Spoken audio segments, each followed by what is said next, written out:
Ladies and gentlemen, welcome back to the one and only Allied Rivals podcast. Before we get to all the introductions and everything, let's go ahead and hit that intro.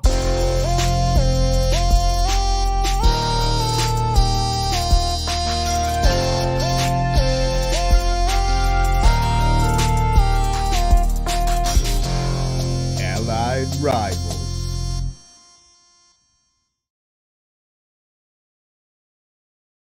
And we are back on the one and only Allied Rivals podcast, where my hair continually looks like a crow's nest, and Caedmon always has new headphones and earbuds for all of us to enjoy.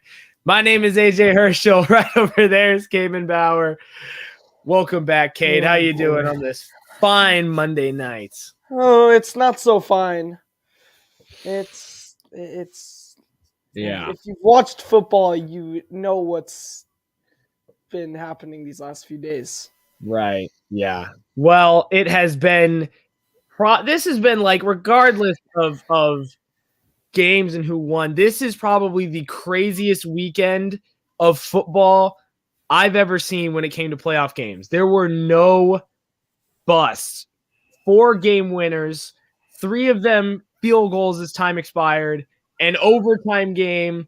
And there was a game for everybody. There was the shootout, there was the almost comeback, there was the defensive game, and there was the game that had millions of turnovers for the people that just want to watch the world burn. Like everybody had a game to watch this week. It was crazy. Absolutely insane. The quality of the games we had was so much better than the wild card round. That's true. Yep, it was the 2 teams that got the first round bye.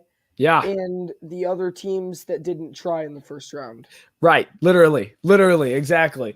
And if you guys hadn't checked out, we've been grinding out these videos all throughout the postseason. We're doing breakdowns on every single one, so you can already expect that we're going to be talking about the NFC and AFC championship and our predictions for those games as well, coming out later this week. If you've never been to the channel, we do a lot of NBA and MLB content and stuff as well. So definitely want to hit us with a subscribe. We'd love it. Love to join you here on the Allied Rivals podcast. But Cade, shall we go ahead and get into it? Let's get started. Why not? Let's do it. We're going to go in order of the games and how they happen. In game number 1, the Cincinnati Bengals defeat the Tennessee Titans 19-16.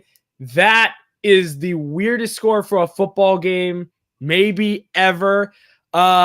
Cade, why don't you get us started? What did you think about this game? It was nuts. It was crazy. I mean, I don't know. Bengals just like their close games, I guess. This is the second one of the postseason. I picked this Bengals. I'm not surprised they won. Is their kicker McPherson? Dude, Evan McPherson's good. He really came through for the Bengals against the Titans. And honestly, the Titans' defense was pretty good. They sacked him 9 times. 9 times. 9 times. Well, the Bengals' offensive line is absolute garbage. But then you look at the Titans' offensive side and the Bengals' defensive side. Yeah. And Derrick Henry was not full form. No, absolutely not. He just wasn't. Give it to Foreman. Just do something different. And I mean, AJ Brown came through to keep the game close at the end. Yeah. But this wasn't an offensive-driven game. This was a lot of defense, some turnovers here and there, just a ton of sacks. As we said, Joe Burrow got sacked 9 times, which is crazy, ridiculous. But I was happy for Evan McPherson. I knew he could do it. I was scared, but I knew he could do it. Yeah. And I think you picked the Bengals too, AJ. So I did. Yeah. From the Bengals, it was a little less offensive than I had expected it to be. I don't think I've ever seen a game where a quarterback throws for approximately 350, it's 348, but 350 yards, and they don't score more than 20 points. Jamar Chase was Jamar Chase. Higgins had himself another solid game. CJ Uzoma had one of his better games throughout the entire year. Not just, catching touchdowns. Actually, he was 7 for 71. this game. Mixon ended up having a really balanced game between the run and the pass. Didn't quite explode at either of them. The offense was definitely held back by the O-line. And this is what I said in our predictions video. That X factor for the Bengals was how well they are going to protect Joe Burrow. They didn't. There's a reason he's the most sacked quarterback in the NFL this year. Now, including the playoffs, he's been sacked over 60 times, Cade. 60 times this season. That is ludicrous. And yet, that's crazy. And yet they hung in for the win because the Bengals defense just kept him in all day. 3 interceptions on Ryan Tannehill, locked up a banged up, not 100% Derrick Henry. They outplayed the Titans. That's as simple as it was. They had their flaws in their game, but especially on the defensive side, they outplayed Ryan Tannehill. What? First play of the game, Ryan Tannehill throws an interception. First play. It was weird for the Bengals. I mean, if I'm Cincinnati next week, I'm looking to have more offense. It's in terms of points. In terms of yards, yes, they absolutely ate it up, especially through the air. On the ground, they had a lot of trouble, but they were eating it up through the air. 6 penalties could be worse, but if I'm the Bengals, I'm like, look, we need to get our offense going next week. Absolutely, if we're going to win the AFC Championship. Cade, if you're the Titans, what do you need to do for next season, man? I mean, we were talking about this earlier, actually, AJ. You have Ryan Tannehill for at least a couple more years, so you're good with that. I think maybe get Tannehill another receiver because Julio Jones is past his prime. And he's not healthy. And he's not healthy ever. Yeah. And AJ Brown is injured sometimes. True. So you gotta have more than one receiver at a time that you can trust. You gotta draft someone this year. And what do the Titans draft picks look like? Don't they not have very many good draft picks? I don't remember. I will check the draft order this year, which if they do have a first round draft pick, this is the year to do it. If you're looking for a wide receiver, the wide receiver class this year is looking very, very nice. There are a lot of great prospects this year. And Tennessee does have their first round pick. So they can snag one more for them because, they're good at running back. Their defense, you can get maybe 1 or 2 more players of free agency. They're the 1 seed for a reason, technically speaking, but got there in the absolute weirdest way possible. Mm-hmm. And then besides a wide receiver, maybe another guy in the secondary to just kind of lock things up a little better. And you might not get an all-star, but it's still nice when you can handle at least 2 receivers of the 3-headed monster. True. Yeah, absolutely. Totally fair. Well, there you go. Bengals hang on to knock off the Titans with a game-winning field goal and interception. Congratulations, Cincinnati. The Burrow train keeps rolling on. Game number 2. Cade, I know you're going to hate to get this one, but we got to get to it. We got to get it over with. Yeah, I know. San Francisco 49ers 13, Green Bay Packers 10. I actually came over to Cade's house for the first half and left because it was starting to snow and everything, so the weather's going to be bad. Probably a good idea. I didn't stay. Cade, do you just want to vent real quick? Do you just want to get it all out? Break down why I think we lost. I think we lost because of a punt that should have gone off, but he took like 10 seconds to get it off. So it never did get off. If that makes sense. Does that make sense, AJ? That makes we all get what you're saying, yeah. And the defense was phenomenal. I think the defense was some of the best I've ever seen them play. But we were playing against a top 3 defense, and in the cold, the only one that can run routes well is Devontae Adams. Yeah.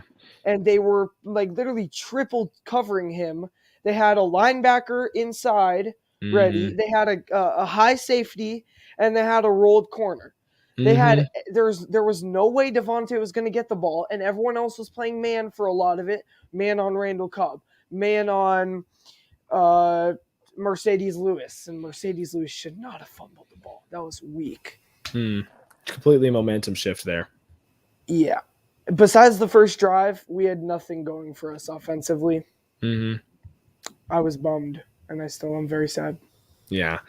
Yeah, I think we got to give a lot of credit to the 49ers defense. Like, this was definitely like 1940s, 50s, 30s football, ice bowl style stuff where nobody's able to get absolutely any yards. 49ers locked up on everybody whose name wasn't Devontae and Aaron Jones. Aaron Rodgers had 9 passing yards to non-Adams and Jones players. That is absolutely insane. Neither Jones or Dillon was able to get over 3 yards per carry, over 3.5 yards per carry. On offense, the 49ers couldn't do much either. Garoppolo had a terrible start to the game. The Packers locked up on Eli Mitchell, and the 49ers just got the plays when it counted near the end of the game. I think the biggest theme for them was their defense just hung in throughout the entire game. The Packers, to their credit, they tried to wear them down as much as they could with the run game, and they just held the whole time. And by the time we got to the fourth quarter, O-line's tired. Nick Bosa's getting into the backfield, and the resolve of Deebo Samuel is inhuman. This guy comes in on third down. He's run it the second most times on the team. He's caught who knows how many balls for this team throughout this entire year. He gets a first down, and he's limping off the field to help set up the 49ers game winner. The resilience of Deebo Samuel is absolutely insane. I just want to give credit to him for sure. And I think what we had talked about before, the one killer was the 32nd ranked special teams. Blocked field goal, blocked punt, and then game winner, only 10 guys out on the field. You can't do that in the NFL. It's pathetic. Yeah. So Cade, as a Packers fan, just hope we keep Aaron Rodgers. That's literally it. Matt LaFleur has made it sound like in multiple press conferences that he's staying. Like, he hasn't specifically said that, but he's made it sound like that.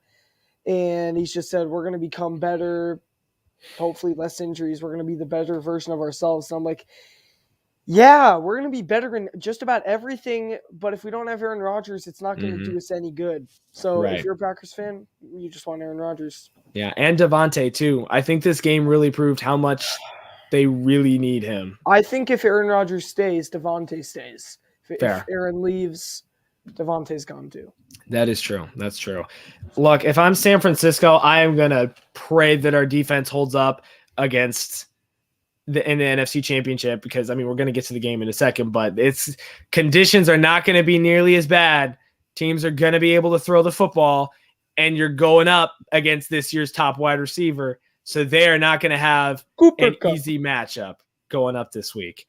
But Robbie Gould, I still love you. I miss you, and I wish the Bears had never let you go, but thanks, buddy. Moving on to the next one. Now, this is the one. Hallelujah. I'm excited about, man. So just talk about it. Oh, the Rams hang on to beat the Bucs 30-27. If you guys have been tuning in to the channel, you know that I am the biggest non-Lions, non-Rams fan because of Matthew Stafford out of Georgia. Thank you very much. And, of course, Sony and Leonard Floyd. Love them both, too. But the beginning of this was really a tale of two halves. Stafford had one of his best performances we've ever seen and probably his best playoff performance ever. No picks, 366 yards, 2 touchdowns. He was absolutely on fire. And, of course, this season's best wide receiver who finally has a chance to come into the spotlight, Cooper Kupp, absolutely exploded. 9 receptions, 183 yards, and a touchdown. Targets were absolutely everywhere all over the field. Kendall Blanton was getting touchdowns this game for the Rams. The defense, and this is what I said on our previous episode, if Tristan Wirfs was out, I predicted the Rams to win, and it showed. Miller and Donald were in the backfield, especially in the first half, early and often. Just made Tom Brady's life a wreck at the beginning of the game. If there's one thing the Rams did poorly, it's run the football. The Bucs have a scary front seven, and that is the place where they had the least injuries all year, and that's what led to Cam Akers fumbling multiple times with only 2 yards a carry. And despite that, my man Stafford hangs on for the W. Cade, what'd you see in this game? I think if you're Matthew Stafford, you owe a big thank you to Cooper Kupp. Oh, yeah. He demolished the Buccaneers secondary. And a good chunk of those yards might have been from that last drive. Yes, sir. And that's you just can't guard him. You can't expect to guard him with one single high safety. Yep. It doesn't work that way. Can't do that. There's how much time on the clock? And then you just launch it down to Cooper Kupp, who's past the high safety. Yep, blows past him. Your one job is to not let any receiver get deeper than you. Mm-hmm. And he does.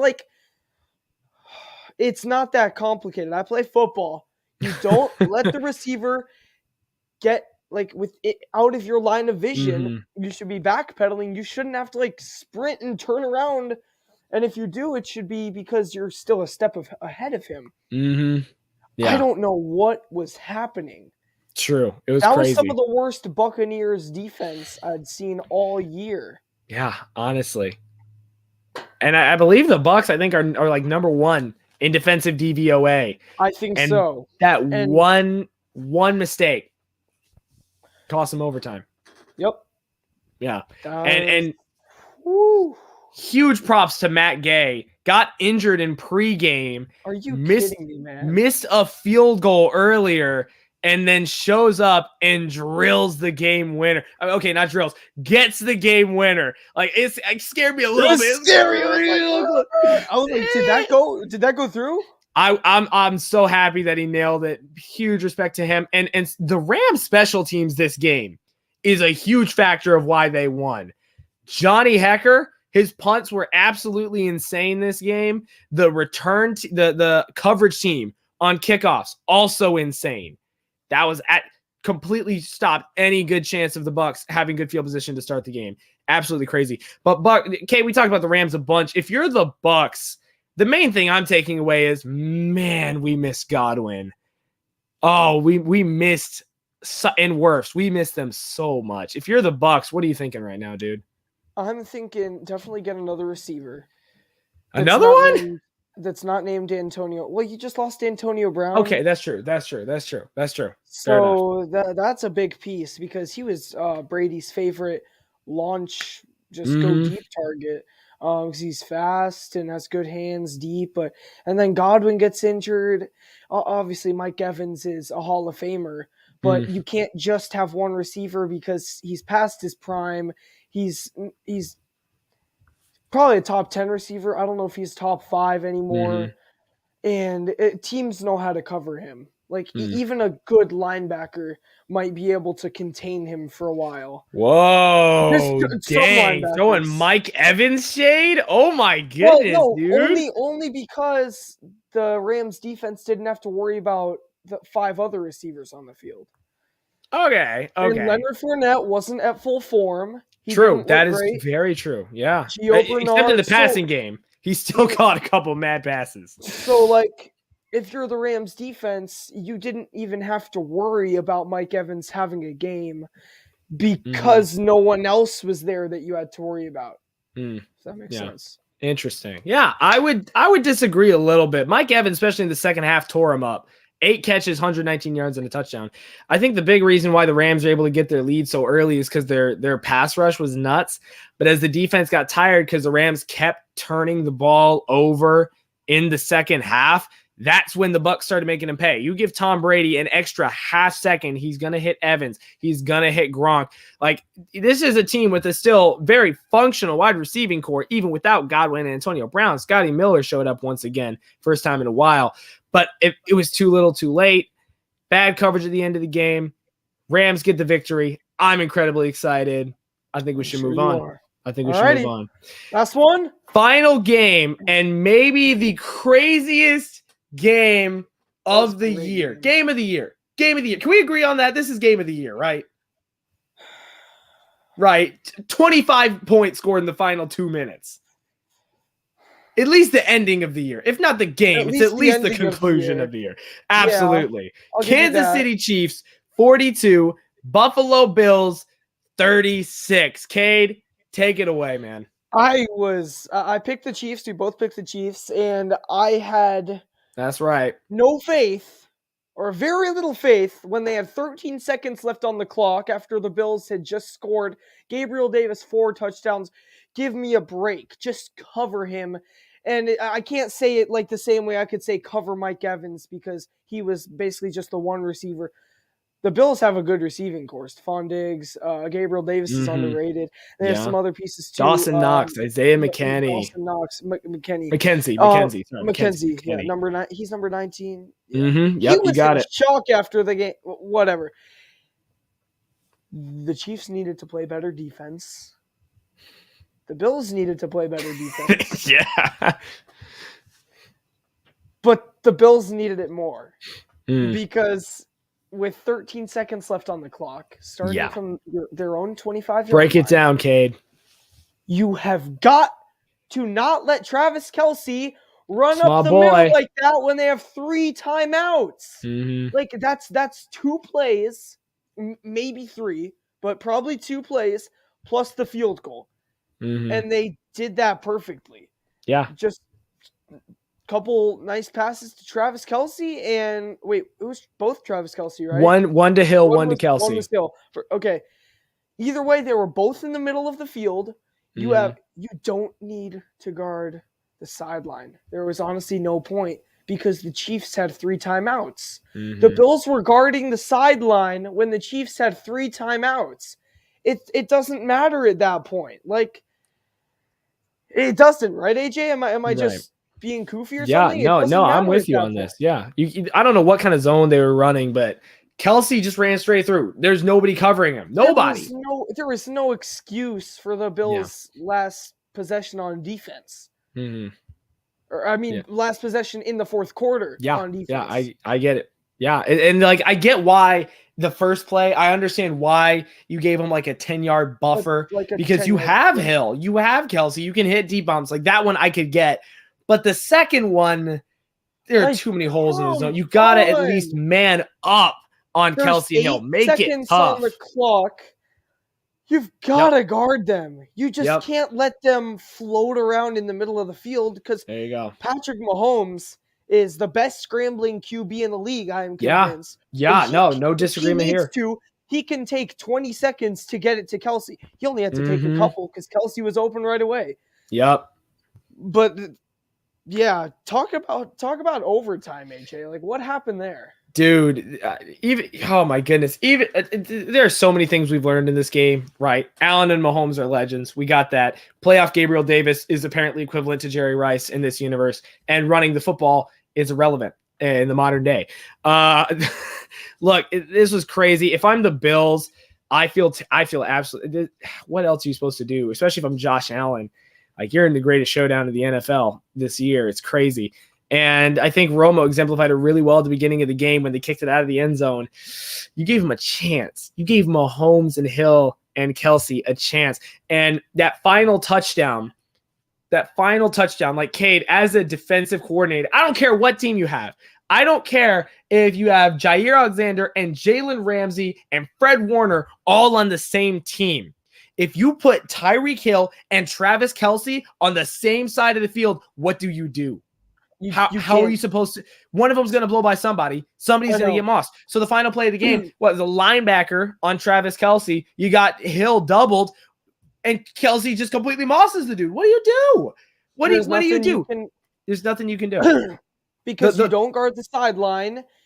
You got to guard the corner. You have to guard the corner for the fade. Normal defense because you're not guarding the sideline. They have 3 timeouts. You got to spy Mahomes. It's crazy. The Chiefs' offense is so good, and I was worried about it for the first while. Yeah, remember when we did that video? Remember we did that video? And are they in a slump? No, they're not anymore. They're not anymore. This is the first team ever that's not in the Super Bowl hangover with Tom Brady. Because I think it should be there we go. I don't get it. The Chiefs nuts, are crazy. The Bills, as it says on the screen, AJ, they're going to have to wait till next year. Yeah. At least they have Josh Allen, but I'm thinking about it, and I think pretty much everyone else, his contract is due.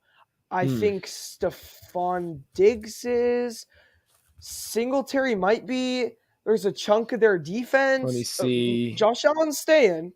But how many pieces is he going to have? They're going to have a decent amount. They're still going to have Beasley. They will still have Diggs, Tre'Davious White, Josh Allen, Tremaine Edmonds. So they'll definitely have some. I think Dawson Knox is still under contract. And Gabriel Davis has got to stay, I guess, if all those guys are staying, right? Oh, yeah. He like definitely. How he's been worked into their offense. If I'm the Bills, this is only one thing is running through my mind, right? Run it back. That is the one thing running through my mind. What other NFL team are you going to go on and have a better shot of making the Super Bowl next year than one that's already built to make the Super Bowl? If I'm the Bills, that's the only thing in my head. Run it back. AJ, were you confused? I thought they were going to run it with Devin Singletary, especially because the Chiefs' defensive line is nothing special. They locked him up. Why didn't they run it more on the outside? Why 2 yards to carry. Some jet sweep? I don't know. They got McKenzie. They got Isaiah McKenzie in on a couple, but he wasn't able to break many of them. But even with that, how many gripes can we have about the Bills' offense?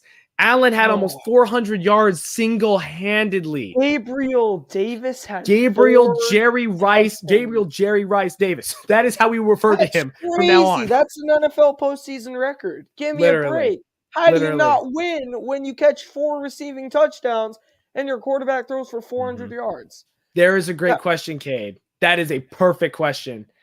And look, out of this entire great week of NFL football, this is my one gripe, biggest gripe with the NFL, right? And it's easy to put this aside when the Lions and the Steelers are playing. But you're going to the AFC Championship, and you have Allen Mahomes in a lights-out duel, 25 points in the final 2 minutes. And the NFL's overtime rule is, you know what we're going to do? First team, whoever wins the coin toss basically wins the game. Whoever gets luck. Do they do this in hockey? No. Do they do this in baseball? No. Each team gets an inning. They don't give it to the first team. Whoever wins the stinking coin toss lets them hit and then switches it to the other team. They don't do this in college football.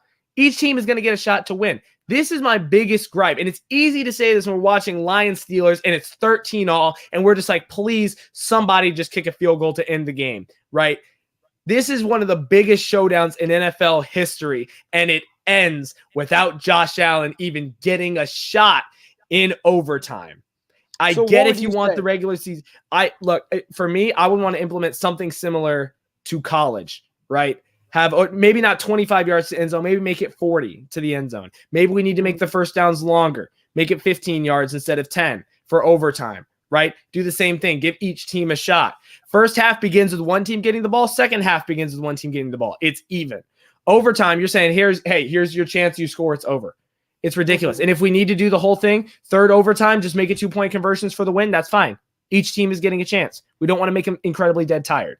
Yep. But the way the NFL overtime rules is stupid. I'm not saying the Chiefs didn't deserve the win. I'm not saying they didn't clutch it out when it mattered. But I'm saying the fact that the current NFL rules only allow, are completely, I won't say only allow, but are weighed heavily in favor of a lucky coin toss in an even game is stupid to me. What do you think, Cade? Here's what I would do. I would just make it a 5-minute overtime. Mm-hmm. And at the end of that, that's it. So that each team most likely will get the ball. I don't even know, though, because if you get a team like the Niners, they're going to grit and grind that out. They're just going to run the clock down. Five minutes ain't much. I don't know, but 10 minutes is long. I mean, yeah, so that's why I feel like shorten the field, right? Shorten the field, make it 40, 50 yards, give each team a shot. Whatever happens, happens. If maybe make the first downs longer, make it harder so the game ends quicker, but each team still gets a fair shot. That is my biggest gripe. The odds aren't fair. There's my NFL overtime gripe. Roger Goodell or NFL owners, Bills, you want to take up my cause? Email us, dude. Leave a drop in the comment section. This is something I will fight for. Alrighty. But anyway, thank you guys so much for checking out the Allied Rivals podcast. We'll be coming out with more videos this week in the comment section. Lightning Bauer coming in. Sad times for Packer Nation, but glad we still have Allied Rivals. The one constant in the NFL is us. Congrats to the Rams, Chiefs, Niners, and Bengals. We'll break down you guys' games this week. Be sure to be subscribed to the channel. Leave notifications on. Thank you guys so much for tuning in. We are so close to 200 subs. We're so close. Yeah, but the landmark before that is 185, so we can pass our friends KDT. True. And subscribe. True. So if you know anyone that likes sports, or even if they don't, there you go. They just like to talk. Subscribe, yeah. Or if they just like to interact in the comment section, come on, man. What you want to drop the YouTube channels that pulls up every comment? Every comment, yeah. There you go. Yeah, exactly. Literally. There you go.